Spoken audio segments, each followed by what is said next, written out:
Hello and welcome to the 2019 F1 Strategy Report, powered by Heel Tread Motorsport Socks. Go to heeltread.com. My name's Michael Lamonato, and this is round 14, the Italian Grand Prix. Once again, Ferrari had the fastest car over a single lap, but a chaotic ending to qualifying meant the team failed to lock out the front row, with Charles Leclerc on pole, but Sebastian Vettel only fourth. Also for the second week in a row, Mercedes was the faster car in the race, but even with its 2-1 advantage, it couldn't outwit a determined Leclerc, who took Ferrari's first home win in 9 years. So to discuss how Ferrari outwitted Mercedes, I'm joined by Luca Manacorda from FormulaPassion.it. Luca, how are you doing? Ciao Michael, hi everybody, I'm fine, thanks. This is the moment, finally. We've been talking for a couple of years and Ferrari has never been able to get this done. Last year, I thought we would be talking about Ferrari winning the Italian Grand Prix and it didn't happen. But finally, in fairly unlikely circumstances, they managed to get it done this year and the crowd went wild. Yeah, it's a miracle. Finally, we can talk about a Ferrari win after many years. Yeah, no, I'm happy for this because finally we can talk about something different. It does feel like normally we have to talk about how they threw something away. But today, no. It seems like they almost did, though, after qualifying and even during the race when Sebastian Vettel spun. We will get to all of that. But I want to go back to the very start of this weekend because that's sort of where some of the pieces began to fall into place for Charles Leclerc. Let's actually start at the end of the Belgian Grand Prix because obviously Charles getting his first win was a big deal for him and for Ferrari. What was the mood like going into this race? We know this race is so much about emotion and that adds so much pressure to Ferrari. Knowing that Leclerc won, knowing that the car would be quick at Monza. Was this the most pressure they've faced in recent times to win? Yeah, of course, Ferrari came in Monza with all the car to beat. But and we had a party in the center of Milan on Wednesday before the weekend, where the team met the Tifosi. There was a huge, a lot of people that came in Milan to give their passion to the Ferrari team. And everybody thought about this, that this could be a big help for the team, especially for Vettel, because they can enjoy the passion of Tifosi and then transform this in speed in the race. Unfortunately, this worked only for Charles. Well, it's a question I'm going to ask maybe again at the end of the show because I think during this race this was quite a big deal for Sebastian Vettel versus Charles Leclerc inside Ferrari. But what's been the feeling inside Ferrari, inside Italy more generally about Vettel versus Leclerc during this season? Because at the start of the year, Sebastian Vettel was nominally number one. We've talked a lot on this podcast about how many times Ferrari has a little bit favoured Vettel because he's the de facto number one driver. But of course, Leclerc got the first win for the team for this season last week in Belgium and this week again obviously ended up winning. Has there been a little bit of a power shift, do you think, inside Ferrari over the last week that's maybe going a bit more towards Leclerc now? Yeah, I think that after these two races, something has changed inside the Ferrari box. Here in Italy, there's a lot of people that think that Leclerc should be already the number one driver of the team, but Vettel was still the first driver of the team until the summer break, as we've seen also in Budapest. But now we've seen that Leclerc has something more in this moment, respect Vettel, and maybe also the team now has to admit this. So maybe something will change in the next races. Yeah, already on Saturday we saw that they have a little preference for Leclerc because they use Vettel for the slipstream before Charles in the first attempt. So this was the first signal of the change of the roles in the Ferrari team. The qualifying was particularly interesting this weekend. It always is at Monza because the battle to get this slipstream is always so difficult. It's so valuable at Monza, especially with Daniel Ricciardo suggested these new front wings. The slipstream can be worth up to 0.7 of a second, and that's enormous when the grid is relatively closely packed together. And as you said, that first run in Q3, Sebastian Vettel gave Charles Leclerc a tow. Not only Charles Leclerc, but he was at the front of the entire pack, so everyone got a little bit of a tow, and as a result, Vettel was only fourth. And then we saw at the end, on the final runs of Q3, that almost nobody set a lap because they were all so busy trying to be last to start, and they all wanted someone else's slipstream. Not so much considering the other cars, because some of them ended up being scolded by the FIA for being a nuisance, essentially. But specifically with Ferrari, Sebastian seemed quite unhappy by the way Leclerc allowed himself to be caught up in that pack. And then Ferrari also seemed to lay some blame on him as well. Do you think that was a little bit of a calculated gamble for Charles Leclerc to not give Vettel the slipstream to make sure he started on pole position? Yes, I think that Charles has been a little bit clever in that situation. And this thing, I think that is clear if we take a look at the onboard camera of the two drivers in that situation. We can see that Sebastian, after turn 2, has passed Hülkenberg and Sainz, and after him, also Charles passed both drivers. But then Charles give back the position to Sainz. This was the key of the moment, because Sebastian had to let Sainz pass him too, so they've lost the moment, the time to complete the lap and for the pole position. It was an incredible scene, really, considering how much money and how many computers are calculating things like time and how long they have to go out for a lap, that all except two drivers. In the end, Leclerc did start a lap, but he didn't need to finish it because he was the only front runner who started. And Carlos Sainz also started a lap, but it wasn't good enough to improve his time. He qualified 7th. To see them all miss the checkered flag was really something quite remarkable. It's something that the FIA is considering changing somehow, bringing in a rule to make sure it can't be done in that way, because everyone was going so slowly that it potentially was quite dangerous. But the result was, for the race, that Charles Leclerc started from pole, but without Sebastian Vettel alongside him. Sebastian Vettel qualified 4th, the Mercedes drivers were in between them, and suddenly we had a 2-1 race for Mercedes. And considering the way that Belgium panned out, where Mercedes was the faster car in the race, this was kind of bad news. There was not very much expectation that Leclerc would be able to fend both of them off. What was the mood going into the race like, considering that it seemed likely we were going to get another disappointment? Yeah, we remember last year races when we had a similar situation with Raikkonen, and in the end of the race he lost the victory because his tires were totally destroyed, especially the back tires. And so this year we have saw something different. The box has managed the situation in the perfect way, and also Leclerc has done everything in the perfect way. It's really it's poignant to bring up the result last season when Kimi Raikkonen was outfoxed of the lead by both Mercedes drivers after Sebastian Vettel had that first lap crash. Things were indeed made worse for Ferrari on lap 6 when Sebastian Vettel did fundamentally the same thing. Spun the Ascari chicane, got himself a 10-second stop-go penalty for then crashing into Lance Stroll as he rejoined. That meant he could play no role in this race as far as Charles Leclerc was concerned. There was no way for him to hold up the Mercedes driver after they pitted, for example, or play some kind of other role with the different strategy.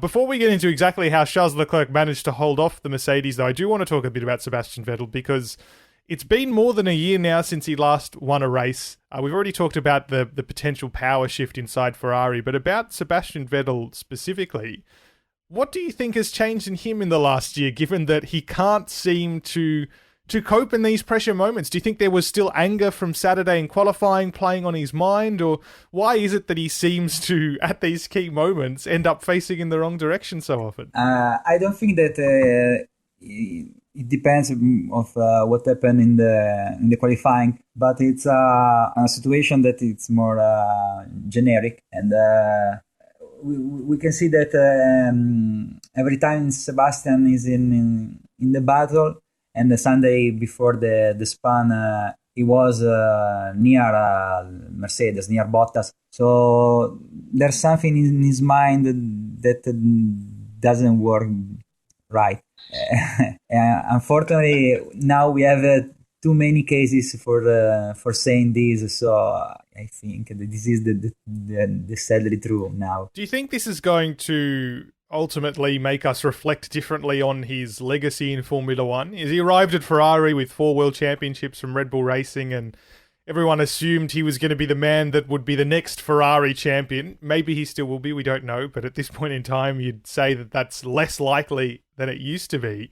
And now we're starting to consider that, certainly compared to Hamilton, he's not quite as good, certainly not in terms of wheel-to-wheel racing, and now his teammate seems to be beating him consistently. This was the 7th time in a row Leclerc qualified ahead of him, even if there was a little bit of a technicality in this one. Do you think we're going to start, by the end of this season and into next year, reassessing what we think about Sebastian Vettel as a racing driver? Yeah, I think so, because after every mistake, even more and more people start to think about his career and think about that he's for World Championship, and there's be a very, very big help about Adrian Newey, as Alonso said in those years. So in the consideration about Sebastian won't be the same in the future, I think. For a lot of people, and especially here in Italy, we have a lot of people that still remembering the years with Alonso, even if he didn't win a championship. And now there's already a lot of people that prefer Leclerc to Sebastian. So the last 2 years were very negative for his reputation. It will be interesting to look back on this time whenever Sebastian Vettel retires and see how that fits in. We don't know that he won't win another championship, but well, you'd have to say at this point in time, it seems less likely. Let's look at the race, though, and how Charles Leclerc had to fend off 2 Mercedes drivers without the assistance of Sebastian Vettel. He went into this race, he was spending the entire 53 laps just about, with one of the 2 Mercedes drivers right behind him. I think the gap was never greater than around 1.5 seconds, except at around the times of the pit stops, which really just goes to underline, well, 2 things really. A, that he was fending off pressure, and B, that the Mercedes car was the faster in race trim, as we've seen for 2 races in a row now, despite Ferrari being faster in a straight line. But Ferrari did actually have, and this is where we start to talk about that miracle aspect of this race, a secret weapon, a bit of secret knowledge up their sleeve, because they were one of only 4 teams to do any serious running on the hard tyre. And I guess this is because in Belgium, Charles Leclerc towards the end of the race was running out of tyres, and there was an active decision that they needed to do something different. Yeah, it's strange, but a key role about the Ferrari strategy has been played by Vettel, because after his spawn, he come back to the pit lane to change his tyres, and with hard tyres, he gave a lot of information to the team. And I think that has been a key factor for the strategy and for the race of Ferrari. And as we've seen from Mercedes, has tried to put the medium tires, but even if they have a car that is suits very good with this 2019 Pirelli, we had some problems in the last laps, as Ferrari in the 2018 race. So this time, Ferrari has done everything in the right way. Which is incredible to say, considering some of the decisions we've had to talk about over the years. It was something that Mercedes, like you said, chose not to do. And in fact, they couldn't, in a way, do it. They did have the hard tyres available, but didn't do any practice running. As I said, they weren't one of the 4 teams in practice that used the hard tyre.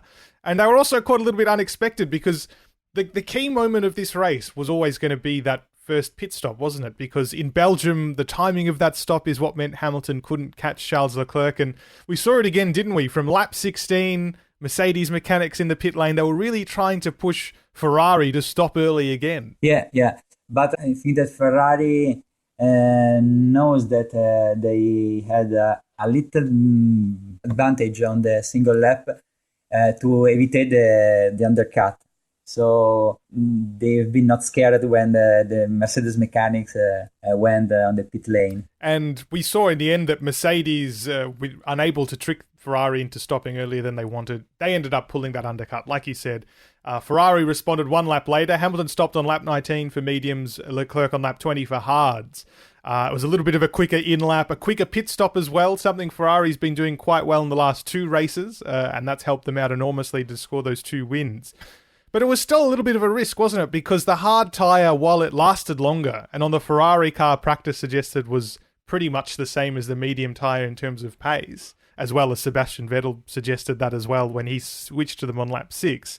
The warm-up became a little bit of a factor, didn't it? We saw early in that stint that Hamilton was able to really push him. Yeah, one key factor could be the top speed, because maybe also this thing had give a little of confidence to Ferrari, because even if Hamilton passed Leclerc, they could hope in an overtake thanks to the top speed of the Ferraris of this year. So this would be a key. And it all came down fundamentally to Leclerc being able to keep it tidy, really, keep it clean out of the very few key braking zones and Parabolica as well, because a good exit through there meant that Hamilton wasn't able to try and move on the brakes into the first chicane.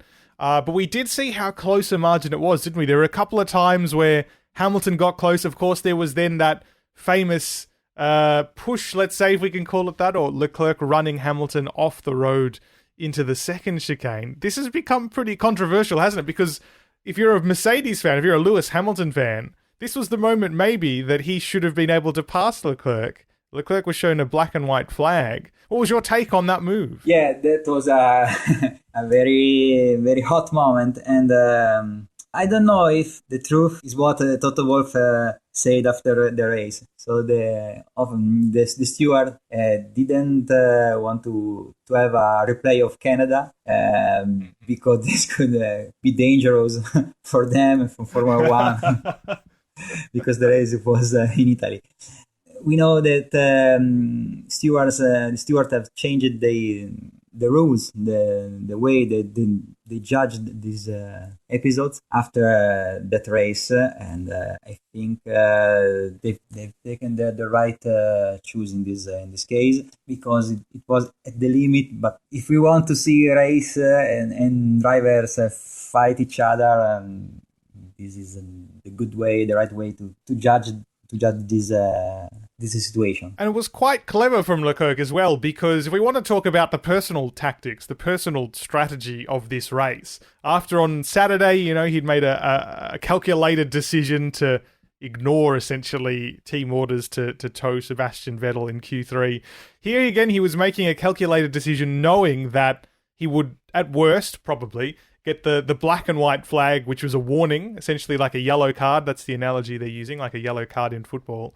And then, he's used that up. He won't be able to do it a second time, but he knew that he had one opportunity to get his elbows out a little bit. And I do think it was interesting that he says, ever since he lost the Austrian Grand Prix, where he was bumped off the track by Verstappen and Verstappen wasn't penalised for it, that he's been more aggressive as well. This is something I guess we're going to see more of, because drivers are learning that there's a little bit more allowance now to be a bit more aggressive. Yeah, we can remember Charles in Silverstone when he gave back to Verstappen the same move that we saw in Austria. Since that race, something has changed in Formula One and in Leclerc's mind, I think. So now he's a more bad driver because he used more this. We saw in Italy. We say that he has the eyes of an angel, but he's a little devil inside. So that helped him to obviously fend off one of the strongest moves by Lewis Hamilton. There was another flashpoint as they came out of the first chicane later on in the race where Hamilton accused him of blocking dangerously, but nothing was investigated further from that. And eventually we saw by around lap 43 it ended up being, that he defeated Hamilton, essentially. The hard tyres were standing up better than the mediums. Hamilton's tyres were finished. And then suddenly Valtteri Bottas came into play, the driver who'd, to be fair to him, been hanging right behind Hamilton for almost all of the race, except for between the first pit stops between the two drivers. Hamilton's on lap 19 and Bottas on lap 27. It was a deliberate strategy from Mercedes to give Bottas an offset. They felt it was the only other strategy they had in their pocket to play. They'd hoped, though, that when he came to put pressure on Leclerc, Hamilton would already be in the lead. Instead, he passed Hamilton for second place and then had 10 laps to use those tyres, fresher tyres, to try and pressure Leclerc again. I mean, at that point, it seemed like maybe we were going to be on for the same kind of finish we got in Belgium, but with those fresher tyres that Bottas had, it might be enough. He got close, though, I guess, but the fact that he kept locking up, it really showed that top speed advantage that he was trying to negate by getting a really good exit from the chicanes and from Parabolica was just too much for Mercedes. I think that in that situation we have seen the difference between Hamilton and Bottas. Bottas had an advantage by the fresh tires, but he couldn't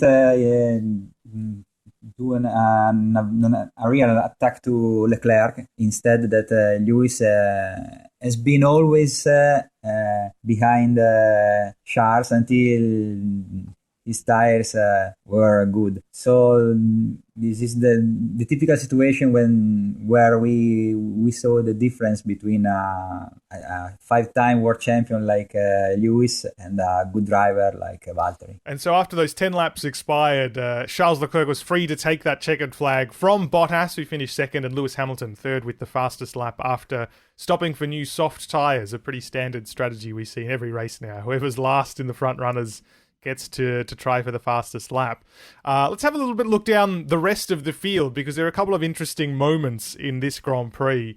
The virtual safety cars, we had two of them, unfortunately, both for drivers who were in the points in the top 10. Carlos Sainz was one and Daniel Kvyat was another. Sainz for a loose wheel, Kvyat for an engine problem, an oil pressure problem.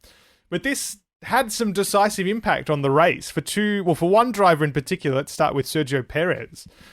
Because he was recovering right from the back, was running the contra strategy, starting on the medium, ending on the soft. And we saw how valuable that VSC can be at somewhere like Monza, where the pit straight is so fast. He was able to jump a bunch of positions, ended up recovering into the points, one of the most impressive drivers of this weekend. Yeah, this is real, and Lando Norris talked about this, and he said that he was in battle with Perez before the virtual safety car, and then thanks to this, Sergio go to fight 2-3 position up till the 7th final position. So the virtual safety car for him has played a key role. And it, of course, could have played a similar role for Pierre Gasly, who was on the same strategy, starting further back as well. Were he not impacted by the Vettel crash on lap 6, he ended up being almost hit by Lance Stroll as Stroll tried to rejoin the track after being hit by Sebastian Vettel. It was a surprisingly good race for Toro Rosso, actually, for their home race, other than the fact, of course, Kvyat didn't finish, but he was high in the points as well. He was on a similar strategy, stopping on lap 28 for Carlos Sainz's virtual safety car. This could have been a big result for a lot of midfield teams we don't normally see scoring points. And it just shows how critical it is to, even at a race like the Italian Grand Prix, we don't get very many safety cars or anything like that, but to be able to wait and hope for a window to open, it can pay massive dividends. Yeah. In Monza, for these reasons, it's good to wait if your race is a little bit complicated, because it could be a jolly for you for your final results. I'm not a fan of virtual safety car, but even with it, we can show that some driver could recover a lot of seconds and change his final result. One driver who actually missed the virtual safety car moment, but still made massive impact, and of course we should expect him to, is Max Verstappen. He was arguably, well, maybe let's say second driver of the day after Charles Leclerc, considering what Leclerc had to deal with to win this race. But Verstappen crashed on the first lap, had to pit at the end of the first lap, was 26 seconds behind the last car after that pit stop. Went to the soft tyre, ran to lap 27, so one lap before the virtual safety car for Carlos Sainz, then went to the medium. Recovered all the way from 26 seconds off the pack to finish in the points just behind Sergio Perez. And Perez was only just behind Verstappen's teammate Alex Albon. I mean, it shows a couple of things, doesn't it? It shows that the Red Bull car is actually not that bad at Monza, where it sometimes has been. And it also shows how powerful that Honda engine has become to allow him to recover on actually a pretty normal, average strategy. Yeah, I think that also in Belgium and in Italy, we've seen that Honda engine is now reached a high level of performance, and we can see this taking a look to Toro Rosso. Toro Rosso was very, very fast in the straights, even in Italy, also in Belgium, and the difference between the past years is that in Monza this year Red Bull could done a nice race, and probably Verstappen with a regular race could play the role in the battle for the podium and probably for the victory, because in the end the first three positions until the pit stop of Hamilton were very, very similar. Red Bull choose to change to go in the penalization in Monza for clear reasons, but it could be a good chance for Max to take a victory in a new track where it was unexpected. Honda this year has done a lot of big step forward, and now they are almost at the same level of the Mercedes engine. Finally, to wrap this up, I want to end with some team radio from Mattia Binotto to Charles Leclerc at the end of this race. We talked about at the start of this podcast how he'd been a little bit cheeky in qualifying by not giving Sebastian Vettel the slipstream for his final lap in Q3, maybe robbed Vettel of pole. It certainly meant that Ferrari had one hand tied behind its back in the race because it had only one driver against Mercedes' two drivers. But on radio at the end, oggi sei perdonato, today you're forgiven. How much do you think that'll be playing on Charles Leclerc's mind and then Sebastian Vettel's mind as well for the rest of this season? This message was strange because Binotto knows that everybody listened to this message, not only his drivers, and probably, yes, it has a secret meaning for Sebastian and also for Charles, maybe to say to that the team came first in Ferrari, so they have to respect the decisions. And also in other races, Binotto said that the team came first, respecting the drivers.